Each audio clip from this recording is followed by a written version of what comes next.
Alhamdulillah masih lagi bersama dengan kami. Beberapa jam lagi nak bersama dengan kami. Tapi sebelum itu seperti apa yang Farah dah beritahu pagi tadi, insya-Allah kita akan sama-sama mentadabbur surah Yasin pagi ini, ayat yang ke-13 hinggalah yang ke-25. Sama-sama kita doakan bismillahirrahmanirrahim. Mudah-mudahan sempatlah kita untuk tadabbur hingga ayat yang ke-25. Amin ya rabbal alamin. Okey, kita nak bersama dengan jurulatih utama Tadabbur Center yang berbahagia Ustaz Muhammad Syahari Abdul Rahman yang telah pun berada di talian Skype kita pagi ini. Assalamualaikum Ustaz. Waalaikumsalam warahmatullahi wabarakatuh, Puan Farah. Baik, apa khabar Ustaz, sihat? Sehat alhamdulillah. Mudah-mudahan semua sehat di TV Hijrah. Mudah-mudahan. Amin ya rabbal alamin. Baiklah Ustaz.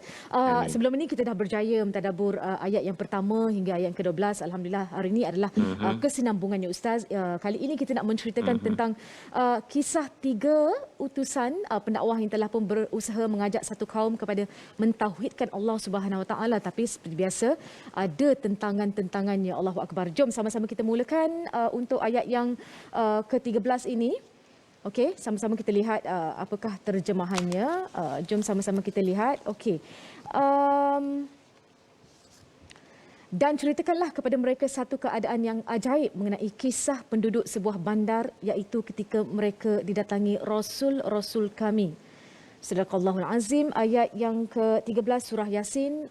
Ustaz, ramai betul yang nak mengetahui berkenaan dengan kisah bandar tersebut. Seperti biasa, Safara Google semalam, ada yang mengatakan bandar itu masih ada yang mengatakan bandar itu telah pun wujud. Tetapi ada pula yang mengatakan bahawasanya tak apalah, kita ambillah yang paling penting sekali pengajaran ayat tersebut. Mohon Ustaz untuk sama-sama tadabbur ayat yang ke-13 surah Yasin ini. Silakan Ustaz. Assalamualaikum warahmatullahi wabarakatuh. Kepada Puan Farah Diana dan seluruh yang menonton di TV Al-Hijrah pada pagi 9 Muharram ini. Alhamdulillahirabbil alamin wassalatu wassalamu ala Rasulillah wa ala alihi wa sahbihi wa barik wa sallim. Kita bersama dengan ayat yang ke-13. Wadrib lahum mathalan ashabal qaryati idza ja'ahal mursalun. Para ulama dalam banyak kitab-kitab tafsir telah menyatakan pandangan mereka, kajian mereka bahawasanya penduduk dalam ayat 13 ini adalah merujuk kepada sebuah kota yang disebut sebagai Antakya ataupun Antakya. Yang pada waktu ini Puan Farah berada dalam negara Turki dan dikatakan masih boleh diziarahi, boleh dilawati. Tetapi apa yang penting ya dan jelas daripada Al-Quran adalah Al-Quran tidaklah menyebut lokasi tempat ini dengan terperinci. Kita sedia maklum Al-Quran adalah kalam Allah yang sempurna, sangat sempurna kerana datang daripada yang maha sempurna. Betul. Tiba-tiba kalam yang sempurna tidak menunaikan hajat kita, iaitulah kat mana kota ni? Saya nak tahu sangat-sangat ni. Ya. Seolah-olah Al-Quran ada kekurangan. Padahal Al-Quran tiada kekurangan. Kekurangannya adalah kepada cara kita berfikir. Kita barangkali terlalu mementingkan maklumat-maklumat yang diperlukan oleh ahli sejarah. Yang penting bagi kita Puan Farah bukan sejarah tetapi hidayah. Ya, Allah. Apa hidayah? Apa petunjuk daripada ayat ini? Lalu Allah Subhanahu Wa Taala mahu kita memberikan lebih perhatian kepada ibrah, kepada pengajaran daripada kisah ini. Bahkan kalau kita tengok ayat ini, Allah sebut mathalan. Mathalan ini maksudnya tamsilan. Ada perumpamaan untuk kalian wahai Quraisy yang menentang Rasulullah sallallahu alaihi wasallam semasa surah Yasin diturunkan. Perangai kamu boleh dimisalkan dengan kaum dahulu. Perangai kamu ni sama dengan orang terdahulu yang duduk di sebuah kota. Kota mana tak penting, tetapi perangai kamu ni dah ada pada orang terdahulu, dah ada sampel pada orang terdahulu.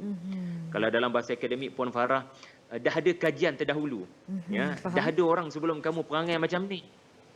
Jadi menarik juga sebab ayat ni bermula dengan wadrib lahum. Wadrib ni ya, kalau ikut terjemahannya maka ceritakanlah, berikanlah perumpamaan. Tetapi perkataan darabah itu sendiri tuan-puan sekalian, ia adalah bermaksud memukul dengan keras sampai berbunyi. Itu maksud daraba. Tiba-tiba ayat ini wadrib lahu. Pukullah mereka dengan perumpamaan dari kisah berkenaan. Ia bukan bermaksud pukul fizikal. Maksudnya Puan Farah, pukul fikiran mereka sampai terkesan, tercengang, tersentap seketika. Faham? Supaya mereka terasa bahawasanya perbuatan mereka menentang Rasul-Rasul pasti akan berkesudahan dengan cerita orang terdahulu yang juga telah berkesudahan dengan kesudahan yang tidak baik. Jadi itulah asas penting kita dapat daripada ayat 13, Puan Farah. Baiklah, macam kita lah juga Ustaz manusia ni bila marah kadang-kadang tepuk juga meja ni punyalah nak tunjuk yang kita marah.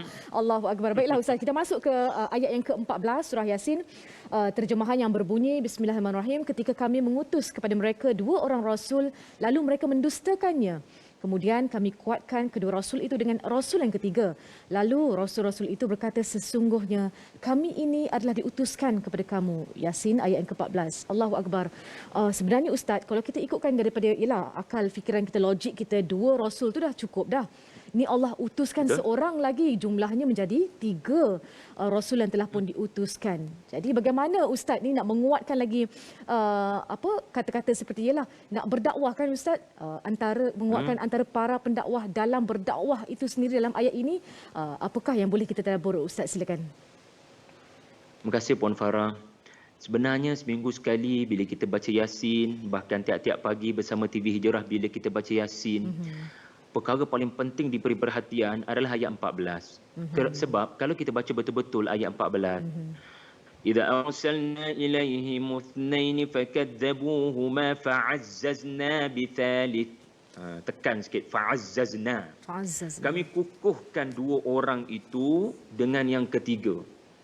Jadi setiap pagi, sekurang-kurangnya malam Jumaat, hari Jumaat kita baca, kita diperingatkan untuk dalam dakwah salinglah melengkapi. Fa'azzazna. Mestilah saling mengukuhkan, janganlah bercakaran sesama para pendakwah dalam perkara yang remeh-temeh, yang boleh dikompromi demi menyelamatkan umat yang kesakitan. Dahlah sakit fizikal dengan COVID, sakit pula spiritual, maka semua doktor-doktor spiritual ini mesti bekerjasama, na'dhuru fi makhtalafna fih, nata'awanu fi mattafaqna alaih. Dalam titik persamaan kita bersama-sama. Dalam perkara ada titik perbezaan, kita saling tegur-menegur dengan berlapang dada. Dr. Wahbah Zuhaili rahimahullah, penulis tafsir Al-Munir, ada berkata, ahli-ahli tafsir ada menyebut 3 rasul pada ayat ini adalah 3 rasul yang diutuskan oleh Nabi Isa. Iaitulah dengan nama mereka Yuhanna, Bulus dan Syam'un. Apapun, sekali lagi, kaedah kita, Puan Farah, adalah apabila yang maha mengetahui tidak memberitahu. Apabila Rasulullah SAW juga tidak menyebut siapa 3 orang rasul ini, maka itulah pegangan asal kita. Maka kita pun tidaklah perlu berdebat dalam hal ini siapa 3 orang berkenaan. Faham. Yang penting kita mengambil teladan. Seperti yang disebutkan tadi, semua para pendakwah mesti ada semangat 2 tambah 1. Fa'azzazna bithalith, iaitulah bekerjasama. Kita dapat lihat bagaimana dahsyat tak dahsyat, degil tak degil kaum dalam surah Yasin. Semua kaum-kaum dalam Quran Allah utuskan seorang rasul saja, Puan Farah, kan? Nabi Nuh, Nabi Hud, Nabi Saleh. Yang paling teruk perangai mengaku Tuhan, rejim hebat Firaun, Allah utus 2 rasul, Nabi Musa, Nabi Harun. Tetapi sampai 3 orang rasul, ini memang melampau degilnya. Tetapi itulah Allah Ta'ala nak ajar. Teruk macam mana pun manusia, aku tak akan datangkan terus azab. Aku akan didik mereka. Tak boleh seorang rasul, 2 orang rasul. Tak suka 2 orang rasul, aku datangkan yang ketiga rasul. Maknanya, tak suka channel 1, ada channel 2. Tak suka channel 2, ada channel 3. Kamu boleh pilih mana-mana channel. Nak bagi alasan apa lagi 3 orang rasul? Nampak Wallahu a'lam. Wallahu a'lam. Yang paling penting sekali stay tune terus di TV Al-Hijrah 114 channel 114 insya-Allah. Baiklah Ustaz. Pastinya menerima tentangan yang cukup hebat Ustaz sampai 3 rasul diutuskan sebenarnya dan ramai juga yang nak mengetahui bagaimana apa kesannya, adakah mereka menerima dakwah ini atau mereka terus sombong, terus tidak mahu menyembah Allah Subhanahu Wa Taala. Insya-Allah kita akan selami ayat demi ayat. Selepas ini insya-Allah surah Yasin ayat yang ke-15 sama-sama kita lihat terjemahannya. Penduduk bandar itu menjawab, kamu ini tidak lain hanyalah manusia seperti kami juga. Dan Tuhan yang Maha Pemurah tidak menurunkan sesuatu pun tentang agama yang kamu dakwakan. Kamu ini tidak lain hanyalah berdusta. Allahu Akbar. Dah dia tak percaya pula Ustaz. Macam mana pula kita nak kata ni? Ini Rasul yang diutuskan, bukanlah manusia yang biasa, manusia yang luar biasa. Allahu Akbar. Baiklah, dibawakan semasa dakwah Nabi SAW di Mekah, sikap pihak pembesar Mekah juga lebih kurang sama dengan kaum ini. Mohon penjelasan daripada Ustaz. Alhamdulillah. Bismillah. Qalu ma antum illa basyarum mithluna. Allah rakamkan feedback mereka, Puan Farah. Kaum-kaum ni telah menjawab. Kamu, wahai yang mendakwa Rasul, manusia kita orang. Tak ada beza pun. Kami mendambakan kalau korang boleh terbang di langit atau berjalan atas air. Biarlah ada benda pelik sikit. Allah. Tapi tak ada benda pelik pun kami tengok. Berjalan kat pasar macam kita orang. Allah. Makan, minum macam kita orang. Lalu kalian mendakwa kalian utusan daripada langit. Macam mana kita orang nak percaya? Tengok.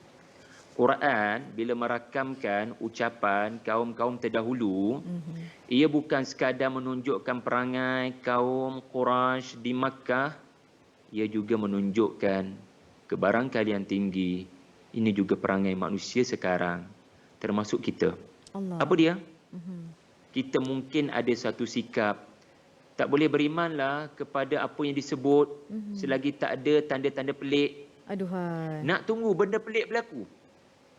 Nak tunggu sesuatu yang ajaib berlaku di langit, berlaku di bumi, baru nak beriman. Sedangkan sebenarnya matahari terbit pagi ni, ia pelik. Langit bergerak bawa hujan, ia pelik. Burung terbang berkicauan, itu pelik. Macam-macam perkara pelik. Asalkan manusia ni berfikir, tinggal sekejap gadget tu kat tepi, letak sekejap jauh-jauh screen time, cuba bertafakur sekejap apa terjadi di alam ini. Siapa yang takbir alam ini, itu sebenarnya sudah ajaib. Tapi manusia ni macam itulah. Sikit-sikit kami tak nampaklah benda pelik, susah nak beriman. Yang kedua, mereka kata wama anzalar rahmanu min syai'. Ar-Rahman tak turunkan apa-apalah. Menarik ya, kaum ini kata dalam banyak-banyak nama Allah, Puan Farah, mereka kata Ar-Rahman. Ar-Rahman. Maknanya mereka sindir. Tiga orang ni asyik-asyik sebut Tuhan yang sebenar Ar-Rahman. Tuhan yang sebenar Ar-Rahman. Okeylah, kami nak bagi tahu Ar-Rahman tak turunkan apa-apa, okey? Kami tak nampak pun ada kitab turun daripada langit. Kami tak nampak pun malaikat turun daripada langit bercakap dengan kamu tiga orang. Ar-Rahman tak turunkan apa-apa. Kenapa dia orang sebut Ar-Rahman? Kaum yang sesat ni sebut Ar-Rahman, perli, sindir ucapan nabi-nabi yang kerap menyebut Ar-Rahman. Maksudnya apa? Nabi-nabi selalu menggambarkan kepada kaum yang berdosa ini, Allah tu Ar-Rahman, Maha Pengasih. Kalau kalian bertaubat segunung dosa sekalipun, Allah akan terima, baliklah kepadanya. Masya Allah. Para Rasul jaga lidah. Tak pernah menggambarkan Tuhan itu akan masukkan kalian ke dalam lubang neraka. Ya benar, kalau kamu melawan. Tetapi dalam ucapan para anbiya, mereka tak pernah putus asa daripada mengharapkan Tuhan ubah kaum mereka. Betul. Sikit-sikit Ar-Rahman, sikit-sikit Ar-Rahman menggambarkan Islam sebagai agama yang indah. Kerana Tuhannya, Allah itu sifatnya pemurah, pengasih, selalu menjemput, ya, selalu mahu memberikan peluang kepada setiap manusia yang melakukan dosa terlanjur untuk kembali padanya. Pintu Allah sentiasa terbuka. Itu hikmah. Ada perkataan Ar-Rahman. Okey. Allahu Akbar. Teringat pula kisah saya dulu Ustaz, jahil juga dulu.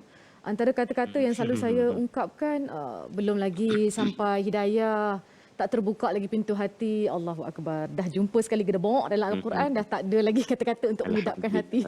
Allahu Akbar. Baiklah, kita masuk ke ayat yang ke-16 hingga 17. Ustaz, surah Yasin, terjemahannya berbunyi, Rasul-Rasul berkata, Tuhan kami, ini jawapan ya, Rasul-Rasul pula berkata, Tuhan kami mengetahui bahawa sesungguhnya kami adalah Rasul-Rasul yang diutus kepada kamu. Dan tugas kami hanyalah menyampaikan perintah-perintahnya dengan cara yang jelas lagi nyata. Allahu Akbar. Dalam ayat ini menjelaskan 3 utusan ini adalah kenyataan terhadap kaum tersebut. Ustaz, kongsikanlah dengan kami prinsip yang perlu dijaga oleh pendakwah seperti yang disebut sendiri dalam Al-Quran. Alhamdulillah, kalaulah kita betul-betul faham surah Yasin yang kita baca pada seminggu sekali ataupun setiap pagi, kita akan jadi orang yang sangat memelihara akhlak dan memerhatikan perkataan yang kita cakap. Sebabnya begini, pada respon Nabi-Nabi, iaitulah qalu rabbuna ya'lamu, rabbuna ya'lam. Sedangkan sebelum ayat ini, kaum itu telah melabel, menuduh, memfitnah Nabi-Nabi, tukadzibun, kamu ni pendusta wahai 3 orang. Menipu, berbohong. Kata daripada Tuhan, kalian pendusta. Bayangkan orang kutuk kita, orang fitnah kita, emotionally, kita rasa macam nak balas balik, betul tak? Orang baling batu, kita nak baling batu balik. Betul. Tetapi nombor 1 ya, akhlak Nabi-Nabi ni, nombor 1, Nabi-Nabi ni kata, Rabbuna ya'lam, inna ilaikum lamursalun. Tak apalah kalian tak boleh terima kami sebagai para rasul. Biar Tuhan kami menjadi saksi. Cukuplah Tuhan menjadi saksi. Kami memang diutuskan. Nampak tak di sini prinsip di mana memelihara lidah. Tidak emosional membalas tohmahan. Ya? Tidak membalas perkataan kesat daripada kaum dengan perkataan kesat. Jaga lidah daripada terikut-ikut ya permainan, propaganda yang dilakukan oleh orang-orang yang tak beriman. Itu nombor 1. Ya, jangan terlalu melulu respon wahai para pendakwah sekalian. Bertenang, idza khatabahumul jahiluna qalu salama. Orang jahil akan kata macam-macam. Kita yang ada iman, ibadur rahman, kena kata salama. Kalian selamat daripada lidah saya. Kalian selamat daripada tindak tanduk tangan saya. Saya takkan jadi keyboard warrior yang balas balik perkataan-perkataan kesat kalian. Kemudian yang kedua dan terakhir, kita belajar daripada ayat ini, alaina illal balaghul mubin. Tanggungjawab kami tidak lain tidak bukan al-balagh al-mubin. Al-balagh al-mubin maksudnya apa? Puan Farah dan seluruh penonton Al-Hijrah. Al-balagh artinya kami mesti menyampaikan dengan balaghah, dengan kaedah komunikasi yang terbaik.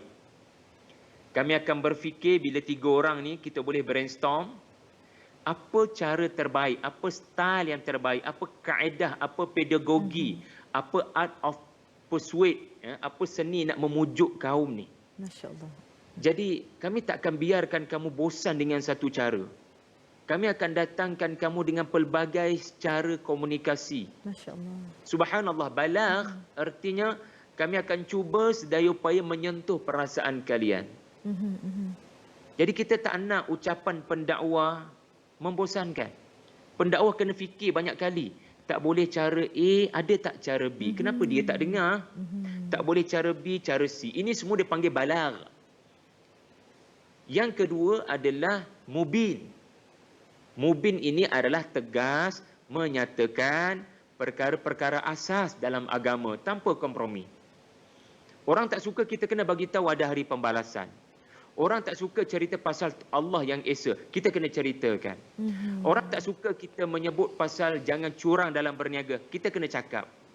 Orang tak suka kita bercakap mengkritik riba ataupun rasuah, kita kena cakap. Ini makna mubin. Ada orang balagh tapi tak mubin. Dia punya cara bercakap sangat disenangi, orang tepuk tangan, tetapi dia tak membezakan halal dengan haram. Ada orang mubin tapi tak balagh, mengantuk orang dengan khutbah, ya, sebab mubin tapi tak ada balagh. Tetapi dalam dakwah surah Yasin aja, dua-dua ni kena ada. Kena seimbang. Balagh, psikologi dalam hati, mubin, menjelaskan kepada fikiran apa yang betul, apa yang tak betul. Subhanallah, cantik kaedah dakwah dari surah Yasin. Masya Allah, betul tu Ustaz. Tak dapat bayangkanlah bagaimana nabi-nabi kita berdakwah dulu mendapat tentangan yang begitu hebat sekali. Sekarang ni pula lain pula pendekatannya. Allahu Akbar, di hujung jari. Dengan segala fitnah, segala cobaan yang datang. Allahu Akbar, bersasungguh ujianmu. Baiklah, kita akan masuk ke ayat yang ke-18. Terjemahannya berbunyi, penduduk bandar itu masih lagi dalam keadaan menjawab ya. Penduduk bandar itu berkata pula, sesungguhnya kami merasa nahas dan malang dengan sebab kamu.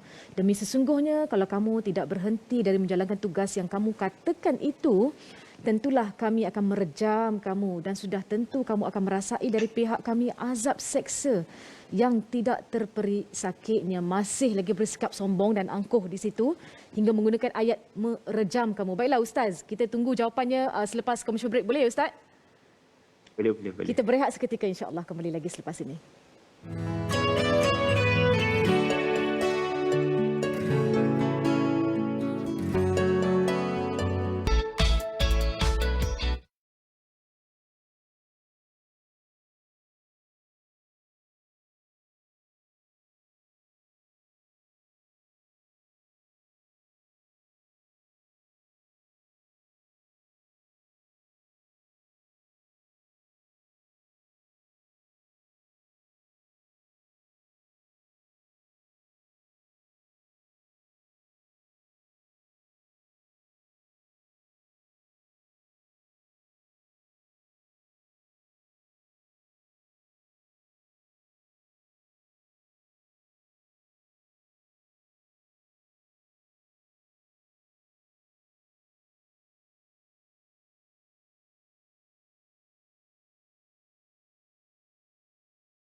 terima kasih kerana terus setia menonton kami di Kaca TV, TV Al-Hijrah pagi ini. Alhamdulillah pagi ini. Terima kasih kepada sahabat-sahabat Facebook kami. Kalau boleh saya nak sebut seorang-seorang satu-satu di Kaca TV ini, tapi masa begitu mencemburui kita.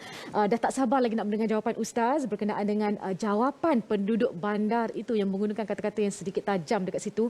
Allahu Akbar.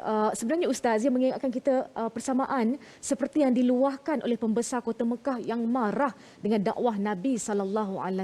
Mohon Ustaz kita tadabbur ayat yang ke-18 ini, silakan.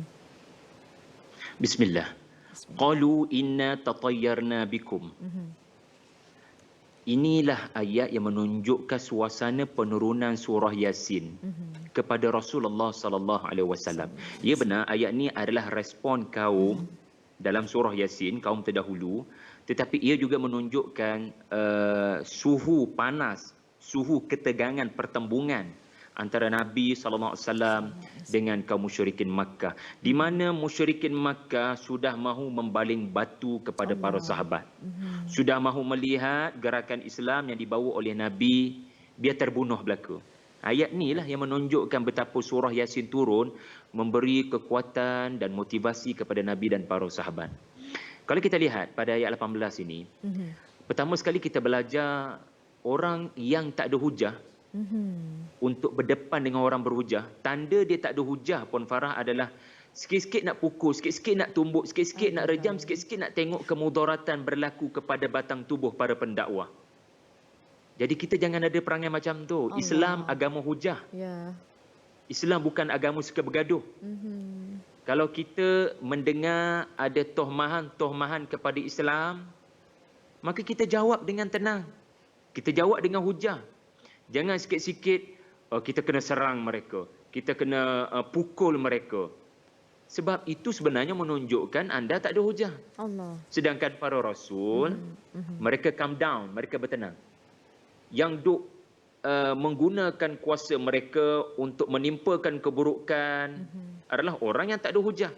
Yang ada dalam surah Yasin ini adalah orang-orang kafir berkenaan, mereka tak ada hujah. Itu nombor satu. Yang kedua, dan last sekali kita belajar daripada ayat ini, tatayyarna bikum. Ada satu kepercayaan khurafat pada manusia ni, di mana mereka kata kalau nabi-nabi ni, tengok ya macam mana mereka kepercayaan ataupun khurafat. Jangan duk dengar 3 orang rasul ni. Sebab kalau korang pergi dekat dengan dia orang, akan bau malapetaka. Inilah yang disebut oleh kaum-kaum kepada anak-anak mereka. Inilah yang disebut oleh penduduk kepada sesiapa yang cenderung kepada ajaran 3 orang rasul ni. Jangan pergi dekat, tatayyarna, akan ada bencana datang. Ini adalah satu bentuk khurafat kepercayaan yang tak betul. Sebab apa? Nabi-nabi membawa hujah, bukan membawa penyakit yang mesti dijauhi macam kluster kan. Kita kena jauh daripada pandemik ni. Jangan duduk dekat dengan rasul ini. Betul. Tak, rasul-rasul bawa hujah, bukan bawa penyakit yang boleh tular yang pandemik. Kenapa buat perangai macam tu? Jadi zaman berzaman manusia akan reka macam-macam, hanya supaya manusia lebih jauh daripada kebenaran. Jadi jangan kita jadi seperti kaum dalam surah Yasin ya, insya-Allah. Mudah-mudahan. Saya pagi ni tersenyum, tiba-tiba teringat Brother Amin Idris kita yang berhujah ataupun yang berkata-kata lah demi kebenaran berkenaan dengan golongan anti-vaksin ini. Bila tak ada jawapan, mereka lari, mereka senyap begitu sahaja. Allahu Akbar. Baiklah, jom kita dengar apakah jawapan daripada Rasul-Rasul kita. Ayat yang ke-19, Rasul-Rasul itu menjawab, nahas dan malang kamu itu adalah disebabkan kekufuran yang ada pada kamu. Patutkah kerana kamu diberi peringatan dan nasihat pengajaran, maka kamu mengancam kami dengan apa yang kamu katakan itu? Kamu bukanlah orang-orang yang mahu insaf, bahkan kamu adalah kaum pelampau. Yasin ayat yang ke-19. Allahu Akbar. Nikmat yang paling besar adalah sentiasa berada di bawah nikmat hidayah Allah Subhanahu Wa Taala. Ustaz, mohon Ustaz tadabbur ayat ini dan juga apa agaknya perkara yang menyebabkan kita terhijab daripada kebenaran, Ustaz? Allahu Akbar. Respon para anbiya, qalu ta'irukum ma'akum, mesti jadi sikap kita apabila berada dalam musibah yang di luar jangkaan. Ingat ya, musibah luar jangkaan ni macam pandemik yang kita hadapi sekarang memang luar jangkaan kita. Tak ada orang pernah meramalkan 10 tahun lepas, 5 tahun lepas akan berlaku pandemik ini sehingga berlarutan 2-3 tahun yang sangat menyusahkan hidup kita, membebankan hidup kita. Tetapi prinsip dan akhlak yang mesti kita pegang adalah ta'irukum ma'akum in dzukirtum bal antum qaumun musrifun. Ambillah pegangan daripada pesan nabi-nabi 3 orang surah Yasin ni. Ada sebab kita baca Yasin setiap pagi, alhamdulillah. Ada sebab Allah pertemukan kita dengan surah Yasin setiap pagi agar dalam musim pandemik ini kurangkanlah menuding jari. Kerana 4 jari akan tuding kepadamu. Bal antum qaumun musrifun. Para nabi kata apa? Sekarang kamu lihat kemarau sudah datang. Bencana sudah datang. Kami dengan ini menyatakan ia benar-benar berlaku daripada Tuhan. Cuma boleh tak stop blaming us. Blame yourself. Bukan kami yang berdakwah sebagai punca datang bala ini. Ia kerana perangai kamu yang melampau batas. Kamu langgar hak Allah. Kamu langgar hak manusia. Bila kamu musrifun, bila kamu melampau batas, Tuhan akan datangkan peringatan. Kamu kehilangan nikmat keamanan. Kamu kehilangan makan minum. Supaya kamu kembali pada Tuhan. Tetapi duka cita, kamu memilih untuk menyalahkan. Sedangkan sepatutnya ambil peringatan, muhasabah diri. Banyakkan beristighfar. Banyakkan mengenang dosa yang lalu. Lalu kemudian bangkit semula sebagai orang yang tidak lagi melakukan dosa yang sama. Itu sepatutnya cara pandang orang mukmin pada musibah yang terjadi di luar jangkaan. Alhamdulillah. Allahu Akbar. Surah Yasin yang sentiasa memberi peringatan yang baik kepada kita sebenarnya. Baiklah, kita masuk ayat yang ke-20 hingga ke-21. Datanglah seorang lelaki misteri. Siapakah itu? Jom sama-sama kita lihat terjemahan ayat yang ke-20 hingga 21. Dan semasa Rasul-Rasul itu diancam, datanglah seorang lelaki dari hujung bandar itu dengan berlari. Lalu memberi nasihat dengan katanya, wahai kaumku, turutlah Rasul-Rasul itu, turutlah orang-orang yang tidak meminta kepada kamu sesuatu balasan. Sedang mereka adalah orang-orang yang mendapat hidayah, petunjuk dari Allah Subhanahu Wa Taala. Allahu Akbar. Siapakah lelaki misteri ini, Ustaz? Dan latar belakangnya juga. Pada awalnya, nak berhujah dengan para Rasul, tapi bila mendengar hujahan daripada para Rasul tu, Allahu Akbar. Dia balik, dia kata macam tu pula, Ustaz. Silakan, Ustaz. Ayat 20 ini sangat memotivasikan saya secara peribadi dan mudah-mudahan semualah yang tercari-cari motivasi untuk melakukan dakwah.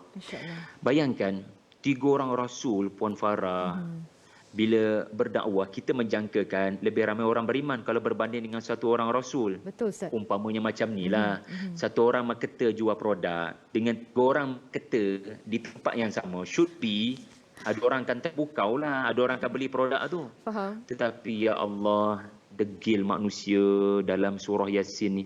3 orang Rasul, tak ada seorang pun beriman, kecuali seorang je beriman. Ayat 20 tu lah.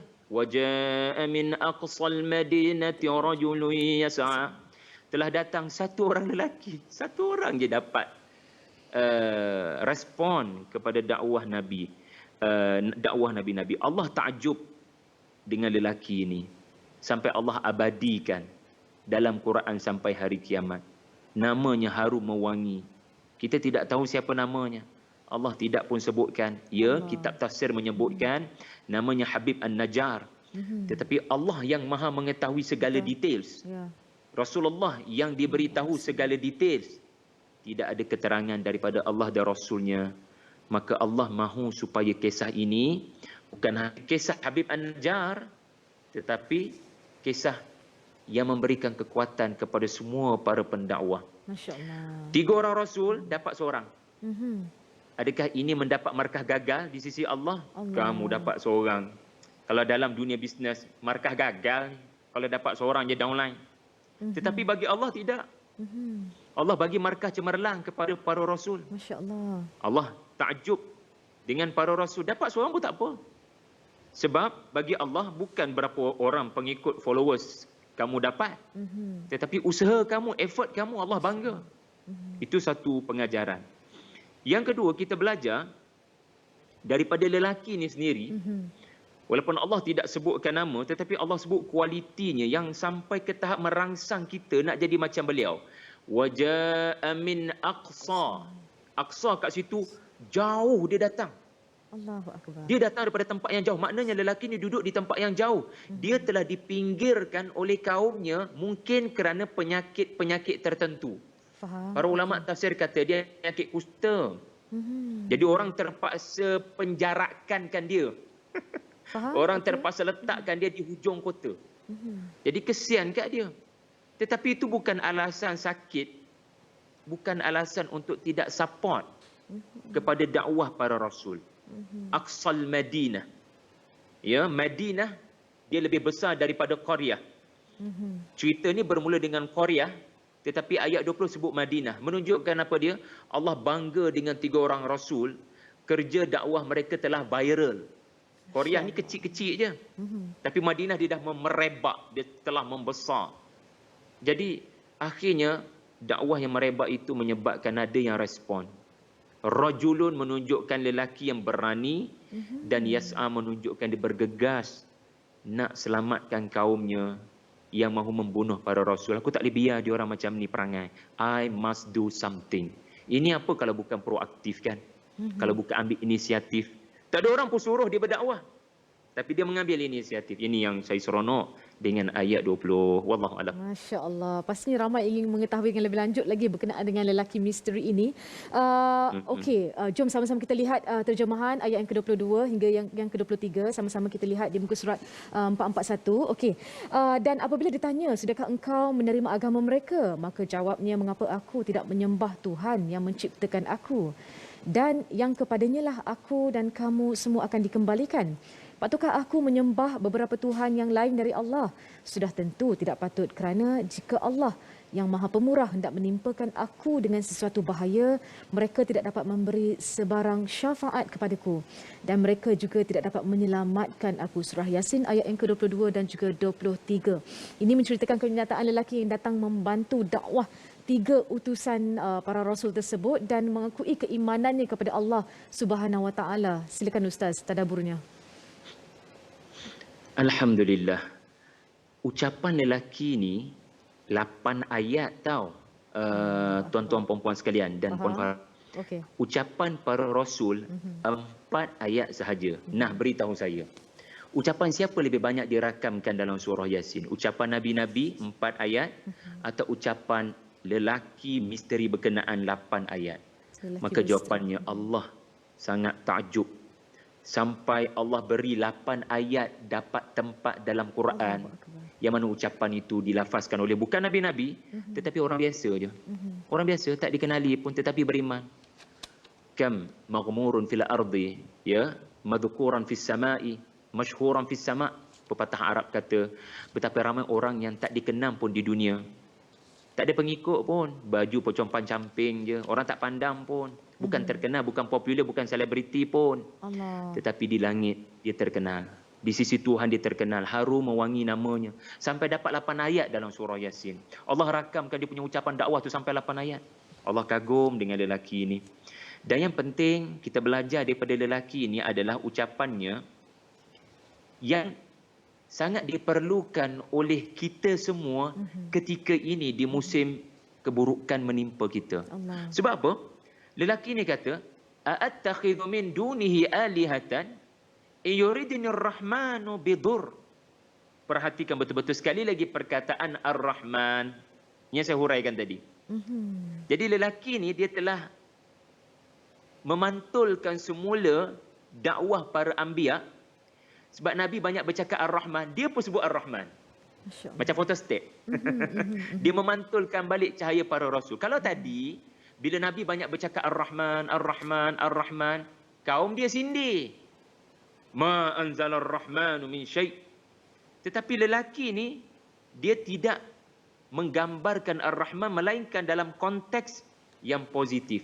Iaitulah seperti kalau kita ditimpa keburukan, ingat ia datang daripada Ar-Rahman.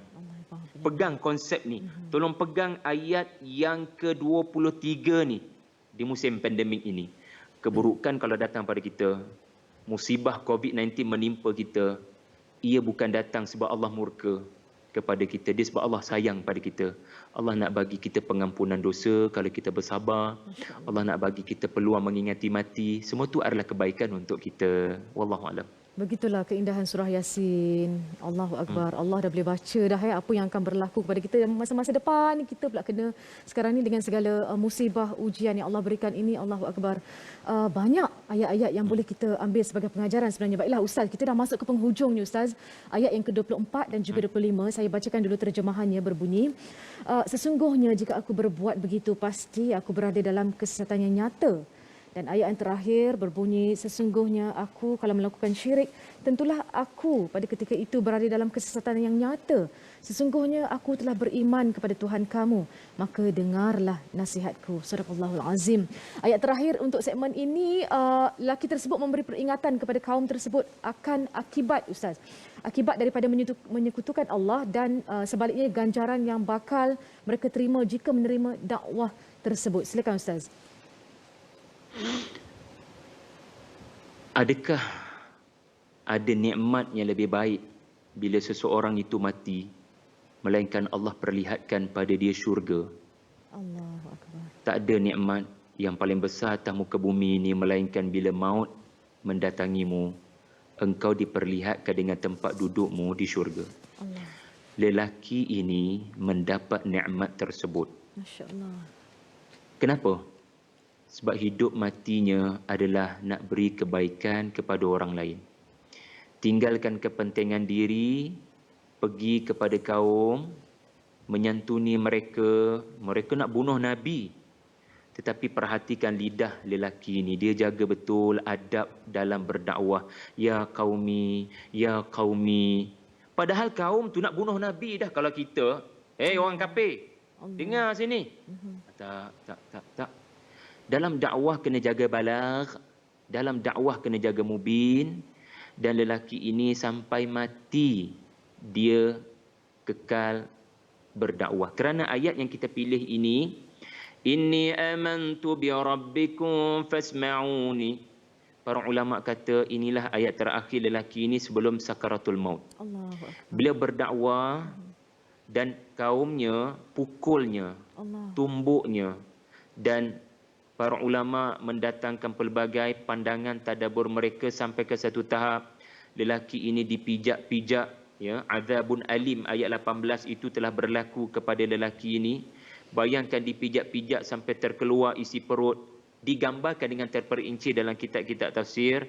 Tetapi what's the point adalah lelaki ini kekal sampai ke hujung nyawa, menyuruh manusia kepada inni amantu bi rabbikum fasma'uni. Saya cemburu dengan lelaki ini, Puan Farah. Sebab kita tak tahu kematian kita nanti adakah akan berakhir dengan la ilaha illallah. Betul Ustaz. Sedangkan lelaki ini bukan setakat dia berakhir dengan la ilaha illallah, Allah beri kepadanya mati syahid. Iaitulah dia dalam keadaan menyuruh orang kepada la ilaha illallah. Sehingga matinya disambut oleh para malaikat. Qila dukhulil jannah. Ya. Allah pertontonkan kepadanya syurga, tempat duduknya di akhirat nanti. Jadi mudah-mudahan kita semua bila baca surah Yasin, cerita lelaki inilah yang akan menyebabkan kita rajin melakukan dakwah, ikhlas melakukan dakwah, menjaga tutur bicara dalam dakwah, sedaya upaya mengasihi kaum agar kembali ke pangkal jalan dan jangan berputus asa. InsyaAllah. Masya-Allah. Ustaz, adakah asbab penyakit yang Allah berikan kepada lelaki ini kemudian dipinggirkan oleh kaumnya mendapat petunjuk hidayah? Adakah ini ialah persamaan yang kita boleh relate dengan keadaan kita sekarang dengan pandemik COVID-19 ini, asbab untuk kita memiliki petunjuk hidayah daripada Allah, kata para asatizah dan sebagainya. Kalau kita tak nampak juga, tak menghayatinya, kalau kita tak rasa di hati kita ni, maksudnya memang something wrong somewhere lah Ustaz. Baiklah, sedikit nasihat dan juga pesanan daripada Ustaz sebagai penutup kita. Dikatakan bahawasanya lelaki ini dalam kitab tafsir, bukan dalam Al-Quran, dalam riwayat kata lelaki ini sempat bertemu dengan 3 orang Rasul dan beriman kepadanya, lalu pulih tubuh badannya daripada kesakitan kusta berkenaan. Subhanallah. Bila anda beramal dengan ayat-ayat Allah, bila anda beriman, lalu anda berdoa, Allah akan pulihkan kita daripada apa pun kesakitan. Masya Allah. Sebagai penutup, ya, marilah kita sedaya upaya menjadikan surah Yasin sebagai surah dakwah. Surah yang menggesa kita untuk menghidupkan hati-hati yang mati Amin, ya di Allah. luar sana. Amin. Tetapi kita tak boleh nak bergerak banyak. Maka berdakwahlah dengan penuh kebijaksanaan atas talian, menerusi Facebook dan apa jua yang boleh kita taip di WhatsApp. Maka itulah barangkali cara kita membumikan ayat 20 dalam surah ini, cerita lelaki yang misteri berkenaan. Wallahu a'lam. Ustaz, terima kasih Ustaz, satu pencerahan yang membuatkan kita faham dan semakin hari semakin lama dah tak sabar nak menghayati untuk ayat yang seterusnya. Ustaz, terima kasih banyak-banyak. Jurulatih utama Tadabbur Center yang berbagi Ustaz Muhammad Syari Abdul Rahman. Ustaz, insya-Allah minggu hadapan ayat yang ke-26 dan ke atas Ustaz, ya, mudah-mudahan. Insya-Allah. Terima kasih juga kepada rakan-rakan Facebook kita yang terus mencatatkan apa yang Ustaz sampaikan tadi. Sekali lagi Ustaz, terima kasih. Assalamualaikum warahmatullahi wabarakatuh. Waalaikumsalam warahmatullahi wabarakatuh. Baiklah, jangan lupa minggu hadapan kesinambungannya ayat yang ke-26 dan seterusnya.